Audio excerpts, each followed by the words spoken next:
So Steve, welcome to the podcast. Thanks so much for having me. Yeah, man. I'm a fan. I appreciate that. I am. I have a place, a cabin up in Blue Ridge.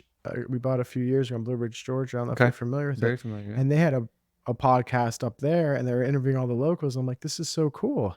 And I said, I wonder if Palm Harbor has one. So I literally typed in Palm Harbor local, and it was like Nice. right there. And you had a couple of my friends on, and yeah, my wife, she has a PR company, and she said he's looking to have someone to speak to, like a small business owner, and That's right. That's how we got connected. yeah. Right? She reached out. Yeah. And I'm like, I'm familiar with the podcast. And yeah, I think we were talking about Rob Getz was on last week. Super great guy. Yeah. And I didn't even know. I saw him the other day. He didn't even mention it. Oh yeah. So yeah, really cool stuff you're doing, man. Yeah, man. I appreciate that. It's been a lot of fun. It's been a journey over the last 3+ years, 3.5 years. So Good.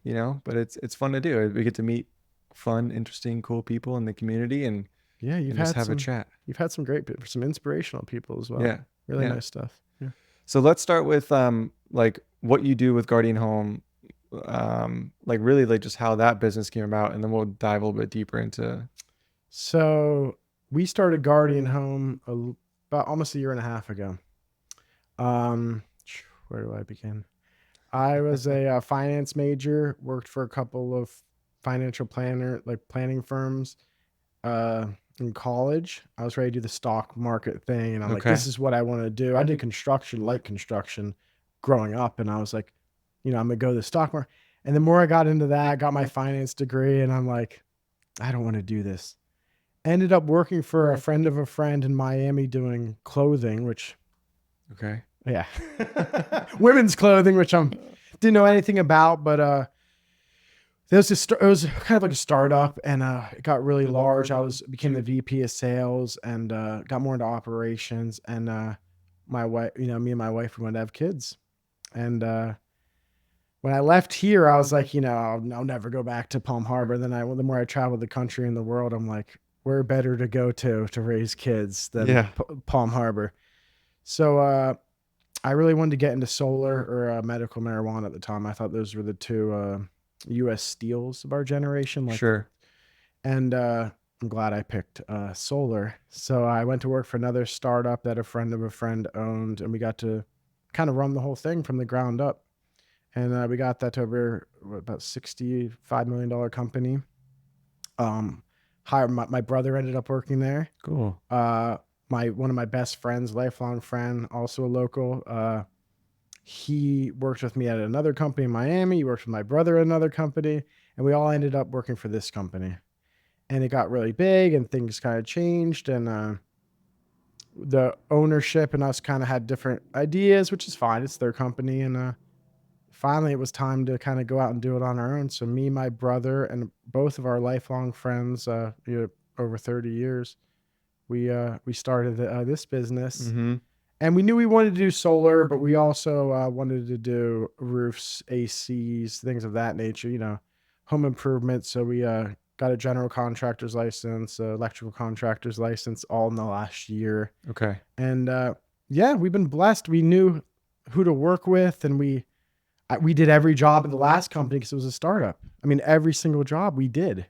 So so you personally doing like the work of like social media, right? Or like all those jobs, that's what you're referring to? Like to grow all the company. Different seats in the building. We started with 3 people, the last company, and this one started with 3 people as well. Yeah. And now we have some staff, and but it was great to have that experience to understand each aspect of the business, and to be in this business so long.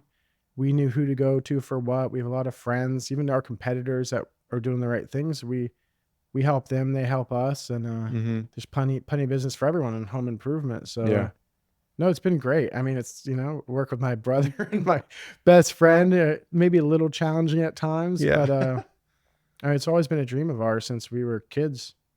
Playing in the orange groves that are Palm Harbor now. So is that something like you guys talked about? Like we want to we want to grow up and have a business together one day? Especially me and my best friend, Dan Masad, he and my brother too. But I mean, I was 5, he was 7 years old. This is 1990, and we'd open football cart shops in our garage. Cool. And we did a little side hustles. We worked together a couple of times, and we always knew we wanted to do our own thing. And the way it worked was we kind of got pushed into it from a very great position. Yeah. And we got pushed into it. It was kind of like, oh boy. Yeah. So we kind of reset everything and said, we both worked at a couple startups and had a lot of success. We're like, it's time to do it ourselves. And a little scary, to be honest, but it's been great. It's been really great. Yeah. Do you think your background in finance, like, does that play an impact in like helping you like grow a business? Like if you didn't have that background? Absolutely. Yeah. So I was a VP of sales at the clothing company. I managed all of America with distributors overseas and, 20 something reps. And I got more into operations out of a necessity because we couldn't produce the clothing. We made a lot in America, actually, in Miami, which was bizarre, but it made sense at the time. And we did a lot of it, but we couldn't produce the clothing fast enough to ship it. So again, it was a family friend, a family owned company. I started helping more on the operational side. I'm like, I like this better. So I became the COO of the other company, but again, we kind of did everything from the ground up. And now I have to step into that more of a CFO role. Okay. So luckily I have people I know and a consultant, so I don't mess it up too bad. But so now I kind of wearing that hat as well. But I'm again very grateful because I've kind of done from dispatch to production to any job in the building I've done, knower of everything, master of nothing.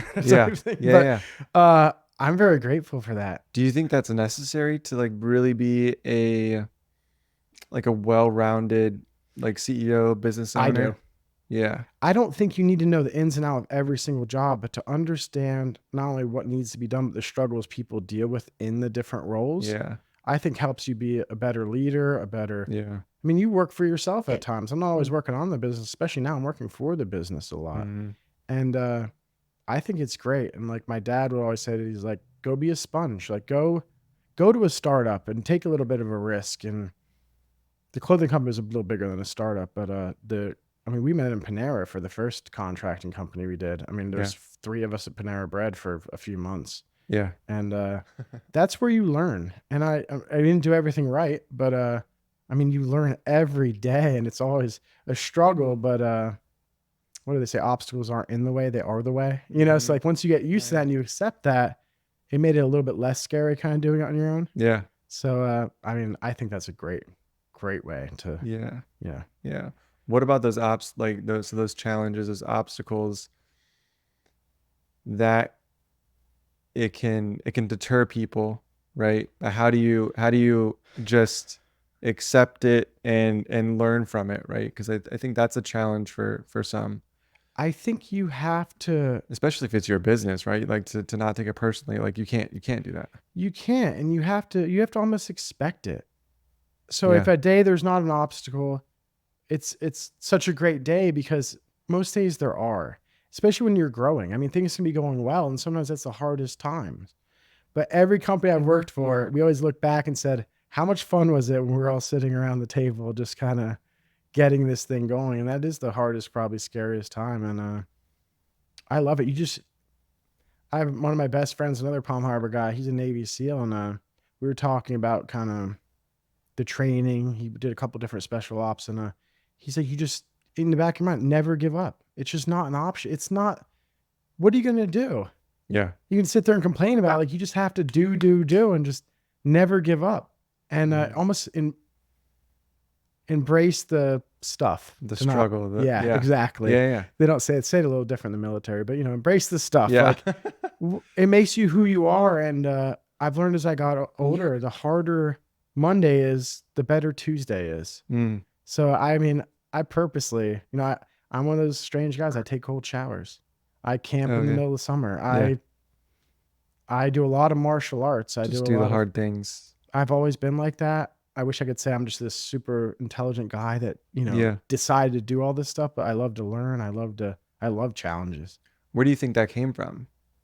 It was instilled from my father and his father. I think you're also somewhat probably born with it. Like I'm a big believer in you deserve very little credit for who you are and where you are in life. Mm. The one I'd say problem that it gives me is knower of everything, master of nothing. Yeah. So I play 4 different instruments, but do I play any of them extremely well? Right. No. Right. Because once I stop learning, then I'm kind of like, oh, What's what's next? this? Yeah. So. I get that. I get that. Yeah. I was reading no, it wasn't a book. It was talking about like athletes and kids growing up, and I think there was like a drive or motivation to have like the parents, like if a kid wants to play baseball or play a particular sport like growing up, like they should go all in on that one sport and become a master at that. But then there was like when I think they took a look at like some of the top athletes in their sport at that time, and growing up, like they played multiple different sports, right? So they were just athletic, and you know, they just used their athletic abilities to learn these different sports, and it helped them in whatever it is that they finally picked to like focus in on, right? I'm a huge believer in that, and I used to be really hard on myself. I'm like, you show somewhat of a skill set, but then you just abandon it.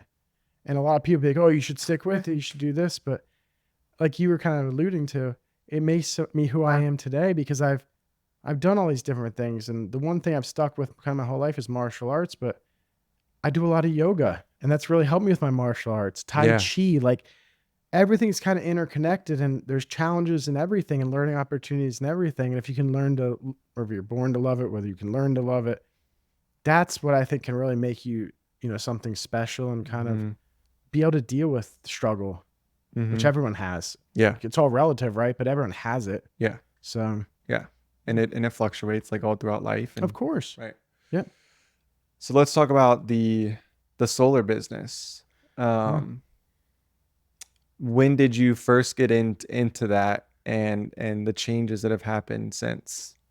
So the 2000, I think 15, my buddy, he's the Navy SEAL guy. He was overseas, and his wife was looking into leasing solar, and he called me and he's like, have you heard about this? I'm like, somewhat.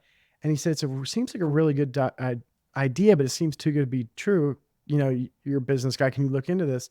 So I started looking into it, and I'm like, wow, with the government incentives, and it can be really good for the homeowner. Like it's good for the environment. This could be a really good thing. And I ended up really starting to look into that and medical marijuana. I thought those two were really going to boom. And 2017, I'm working for the clothing company. My wife wants to have kids. And I'm kind of like, this is, I think, January 2017. And my buddy, Dan, that I mentioned, he said, you remember this guy we used to work with, me and your brother? He said, he called me and said he wants to start a solar company. He wants me to come run it. I said, go run it. I used to consult back then as well. I said, I'll give you free consulting. Let's get this thing big enough to where I can come at least, support my family. Yeah. We wanted to come back here anyway. And I didn't necessarily want to get a job. I kind of wanted to start a business, but it was such a good opportunity with a friend of a friend. And so I ended up, I think it was April 2017 we started. And I wanted something in the infancy stage. And this thing was like in the womb in Florida. I mean, it was like, no one really knew what was going on. Which made it very, very tough. Right. But it was also very lucrative. And again, a great place to learn. And I've seen a lot of changes. I mean, it's been a long 7 years for the solar industry, and good and bad. And I think it's actually in a good place right now. It kind of went through some bad actors. It's construction and got a bad name. But a lot of that in COVID, it took a lot of those companies out. Weeded them out. Yeah. Yeah. Big time. I mean, they're still closing some of them, some of the biggest ones. And in construction, if you do the right thing and you treat people well, not just your clients, which is an obvious thing, but your employees. Now that we start our own thing, I mean, the people that come to us, it created like this pool market of like the best talent, and even old clients we have that are referring people, they're calling our cell phones. Like, so it's kind of, we can't really help, it's hard. There's a little gray area there, but it's just been interesting that I think if you do the right thing for long enough, and if we do it ourselves for 5 years and kind of help people and do the right thing, the market is huge, and you can really help people by finding them the right financing. There's alternative finance for people with bad credit.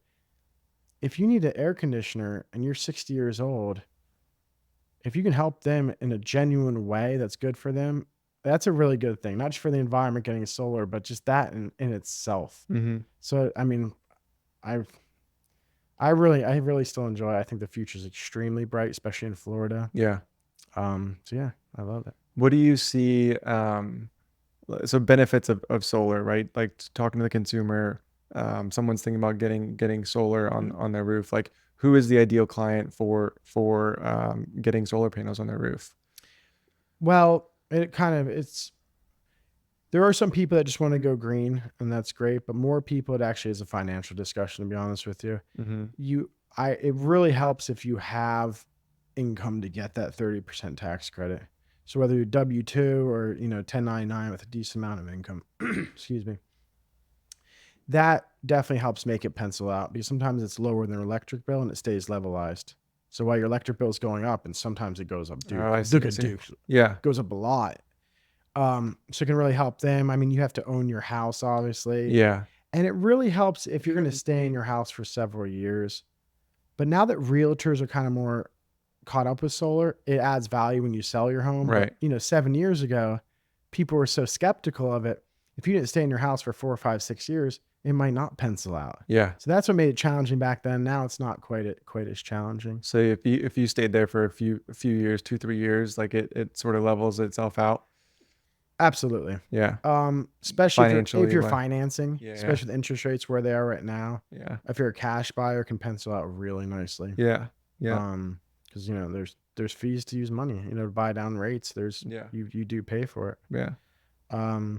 But yeah, I mean, most people that own the home, even if you have to get a large system and your bills are the same, look at where your Duke bill will be in 20 years. Yeah. And the panels now, 25-year warranties, Panasonic, LG, like these are large companies that should be there to honor the warranty. Sure. We have in-house warranties as well. Yeah. Yeah. So I'm sure that's something that's changed too, is right, that the panels themselves can they get smaller, or they tend to just get more efficient.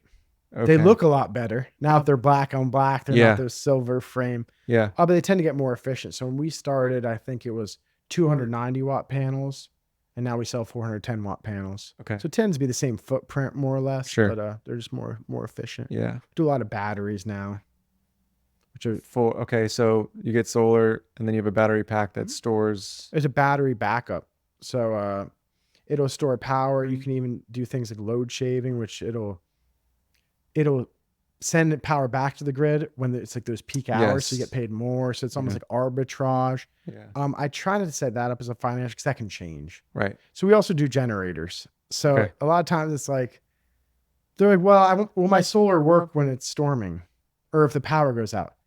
No, because it's interconnected to the grid. Yeah. And also typically after a hurricane, it's not the sunniest weather. Right. So you have a battery and it'll fill up and it'll last, a few days. But I mean, we do generators as well. They tend to be much more cost effective, but with some of the things happening in California and other countries, the prices of batteries are coming way down. Okay. So I think that is the future of solar. Yeah. What about like solar? I've seen either ads or commercials for it, like the tile roof, right? So it's like, is it the whole roof that's tiled with solar? Yep. I think there's good and bad. We don't dabble in that. But like the Tesla one, sometimes you have to, what happens when one of them goes out, right? So you kind of have to, it becomes more of a maintenance thing. The GAF one, which is, large roofing manufacturer, theirs looks pretty good, but we don't dabble in that. Yeah. It seems complicated. And again, until I know more about and trust the replacements, because especially if you buy from a solar company and you don't have a third-party warranty, which we're big, all of our manufacturers do, and they're financially strong. They've been around forever. Who's gonna do the warranty work in 5 years? Yeah. I mean, look at all the companies that just went out of business. I mean, people calling us, I have a warranty with them. It's really sad, but it's like, I get that, but typically they can call the manufacturer and they'll warranty out, but someone's supposed to do the labor. Yeah. And you got to go up there and take stuff off a roof or replace or take downs and put back, uninstall, reinstalls other solar panels. It's not cheap. Yeah. And I wonder how insurance looks at that too. I mean, I'm sure that's all new too, right? But for the tile piece of it. Insurance as far as solar is actually, a couple of the companies got a little funny recently about it. Because of like you're attaching something to the roof. Well, and you don't even hear about it much in the news. You hear a couple of horror stories over the last 10 years about panels blowing off a roof. Oh yeah. That is a completely, that install was not done properly by any means. It should provide a protective layer to your roof. I mean, the way they're fastened to code, if those panels come off, your whole roof comes off. Yeah. So typically they used to be really good about it. A couple got funny recently. One seems to be retracting from that. So it's still, now it's kind of in the infancy stage in Florida. Like it's still just very new and can be misunderstood. And but no, it's the roof tiles. I don't know enough about. Yeah. I speak at some local like colleges like Irwin Tech to graduate classes, and they bring in specialists from other companies, and they've explained it to me a little bit. Yeah. Oh, it's a great experience. And they've explained it a little bit. And to my understanding from them, it has come a long way since, because originally when I was looking into solar, almost probably 10 years ago, that was when Tesla was kind of talking about coming out with that. And I was kind of like, what happens when the panels start going out? Yeah. Are you going to have Tesla certified dealers can come to your house and lift up all these? Yeah. So, because panels, it's not often, but the one might go down. And I imagine that's I'm sure it's like an upfront cost. It's got to be more than the roof, I would imagine, like to install that. Absolutely. Right? So, yeah.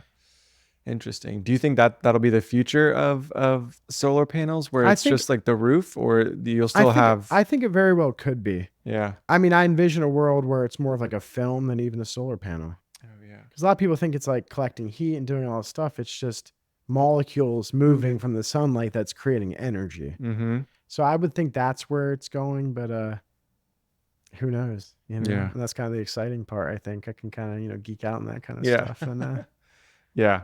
So what else do you guys do at Guardian Home? So you're dabbling into like other home services and stuff too, right? Yeah. So we partnered with a roofing company we've known for years and years and years. A friend of mine.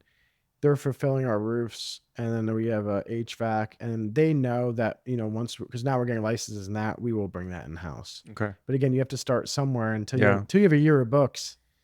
It's hard to get credit lines and licensing. It's hard to do a lot of stuff. So once we had that first year, now it's kind of we want to grow about 30%, which we're staying year over year about 30% because sometimes you grow too fast. It's you don't provide the best customer experience. And again, we're going for that at least 5 years of branding, and then the marketing cost goes way down, and you can kind of drop price and kind of really take a large part of the market share. Yeah.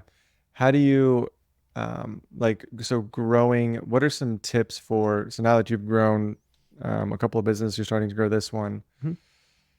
Someone who's looking to get out and grow a service-based industry, what are some tips and I guess strategies to? Well, luckily, especially the clothing company, I had some good people already that started, and I had a lot of good people around me. A lot of times when you start, you're kind of by yourself. Mm-hmm. So, my customer's still my cell phone. I have an office phone, but they have my cell phone. Mm-hmm. And when you're in the service industry, if you can things are going to go awry, especially working with building departments, electric companies. If you can actually call people back within, one business day and communicate well and treat people well, it may sound cliche, but not enough people are doing it. Which is crazy. And I've heard that several times before where it's like, you probably done home repairs at your house, your houses or house. Yeah. How are you fine? What happens when you find it? I'm shocked. This guy showed up on time. He was polite. He locked the dog gate. They sent me pictures. They communicate, and it just spreads like wildfire. Yeah. So, we've done it before, and I think, I really think we can do it again. My brother, my lifelong friend, my other business, they have the same mindset. They all, I love talking to my customers. Yeah. Some of them, they're my neighbors. They're my family and friend. What do you think? Why do you think that is? Is your focus on the consumer, the customers, instead of other things like growing the business and bringing in money, right? Because that's the goal of every business, for-profit business, is to make money. Absolutely. But I think if you focus on that, right, that's when you start making poor decisions. I totally agree on that. And the one thing I don't do is I stopped about 7 months in is the bookkeeping. So I do the macro finance. I review it with the girl, and she's great. She kind of keeps me, Yeah. But if you focus on that every day, which I did in the beginning, because I'm like, I gotta eat, right? Yeah. it did kind of like you're referring to. It's like it is a bit of it can become a problem. And I think when you stop, first of all, you need faith over fear. You have to know it's going to work and not look at like, oh, I'm losing $500, which isn't my fault, but I need to go fix it.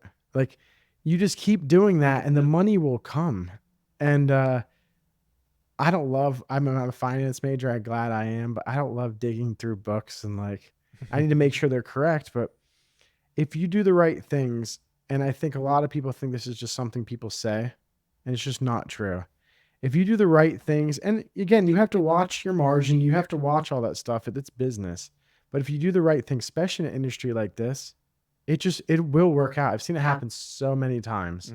And if you got to stay on an even keel, some days you're like, oh my gosh, like we're going to do amazing. The next day you're like, oh boy.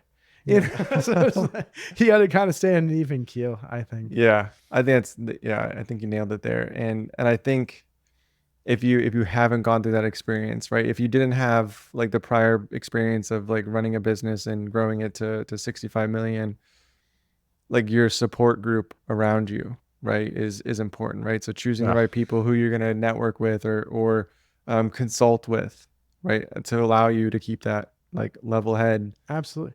If you get good people around you, and I don't just mean good business people, good people around you, and you incentivize them properly, they will almost pull you to the top. Yeah.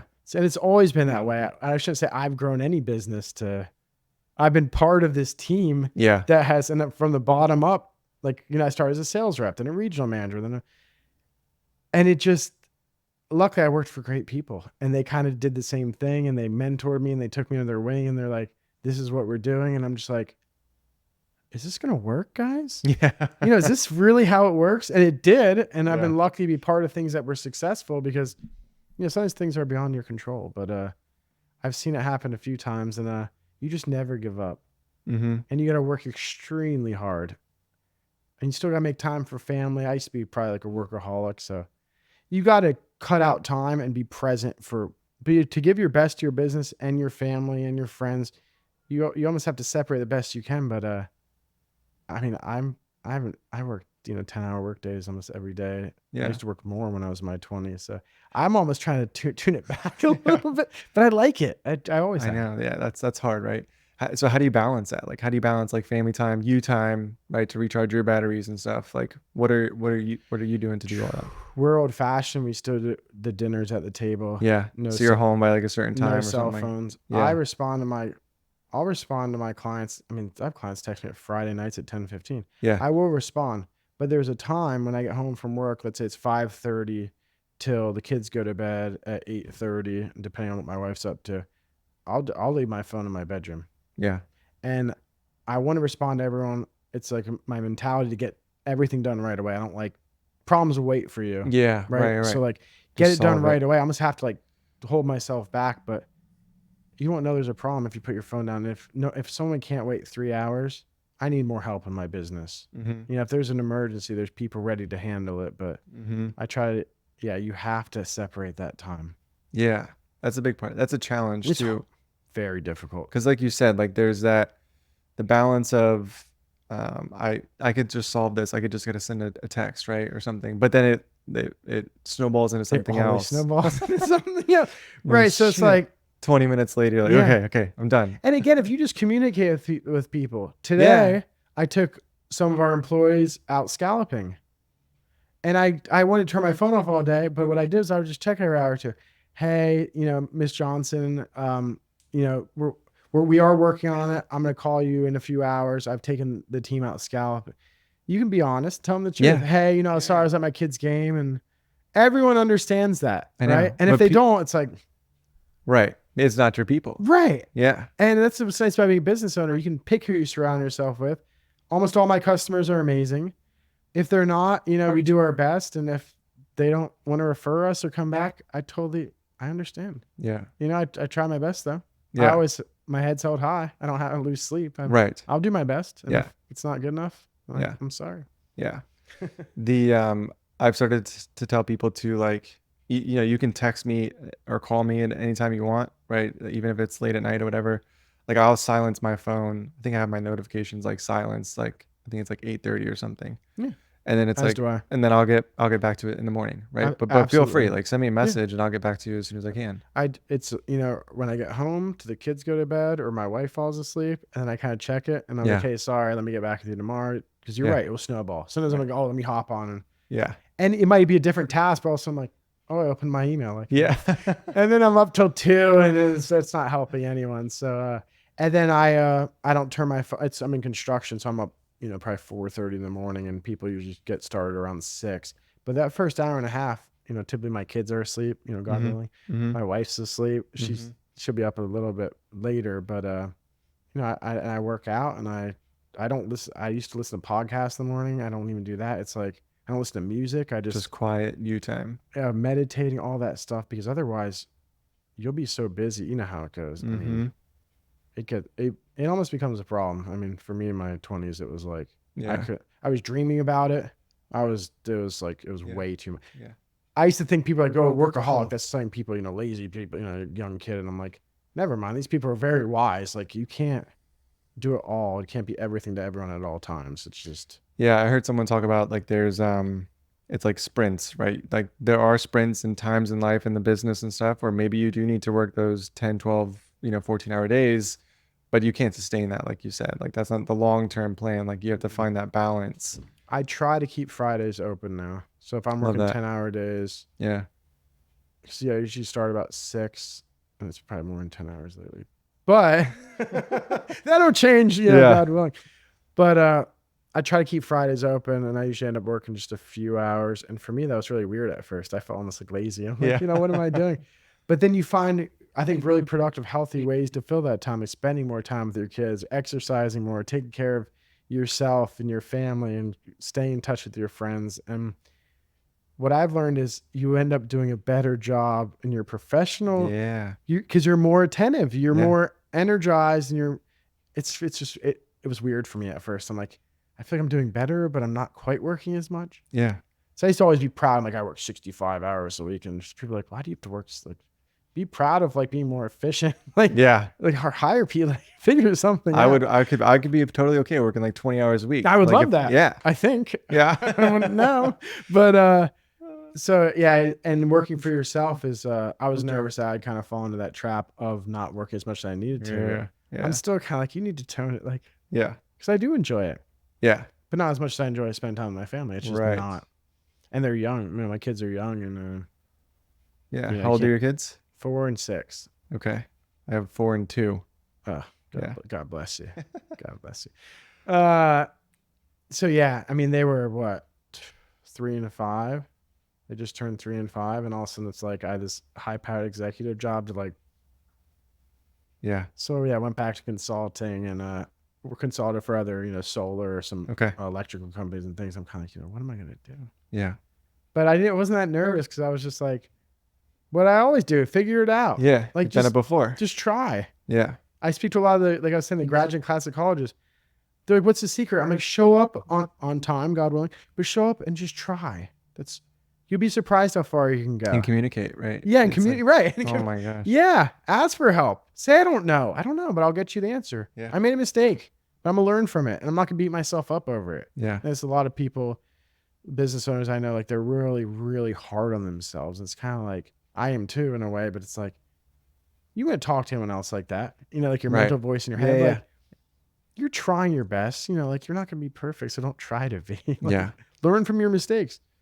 Best things usually come out of mistakes. Like, I think a lot of people, I think Rob was alluding to that in the podcast last week. Like, everything that I think is a bad thing ends up becoming a good thing. Mm-hmm. And most things that anxiety or just worrying twice, most of it doesn't come to fruition. Like, so it's like, everyone calm down, just show up and try, treat people well. I think everyone would do pretty well. It's so simple. It's so hard. Yeah. It's so difficult. Yeah, that's so true. So, one, I just want to say I appreciate being here, man. I've enjoyed getting to chat with you. Where can people learn more about Guardian Home and what you guys are doing? GuardianHome.us. It's probably the best place, the website and all the social media outlets. I heard Rob say it last week. You put my cell phone in the link. Yeah. I love it. Okay. if somebody has a problem and they're calling me, I need to know there's a problem. I want to be the first person to know there's a problem, because it's an obstacle. I'm going to go be like, oh, nice. I'm sorry that happened, but like, let me go fix that. Right. So yeah, guardianhome.us, throw my cell phone link. Our business line's on there, comes directly to our office. We're all there every day. Yeah. Or almost every day. So yeah, man, this is great. Thank you so much for having me. And like I said, big fan of what you're doing. I really love the podcast. I really genuinely love the podcast. Awesome, man. I appreciate that. Sure. Appreciate your time, man. Thank you so much.